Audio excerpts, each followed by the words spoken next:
How to navigate Instagram. Hi guys, welcome back to another tutorial. Today I'll be showing you the ways to navigate Instagram. So to navigate your Instagram, first of all log in into your Instagram account, and once you're logged into your Instagram account you'll be able to see multiple different tools. So you can see right on top, in the top side, in the top right hand side corner, there's a heart icon. So if you press on it, this is basically a notification. So right over here you'll be able to see recent activities, so you can go ahead and look for all the notification. And after that you can also see the DM icon right in the corner. So here you'll receive all of the messages that you sent or that the other contact sends you.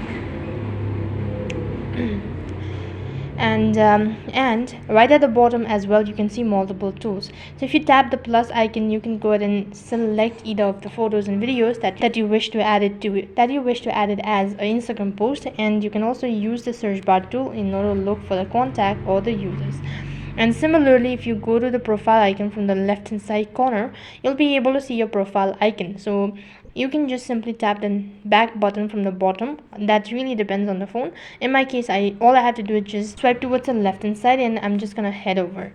Now similarly, if I do the same procedure, I'm gonna be directed to the home page. And this is basically how you can navigate your Instagram. That is all for this video. I hope the video was helpful. If it really helped you, make sure to like, share and subscribe to our channel. Thank you for watching. See you in the next video.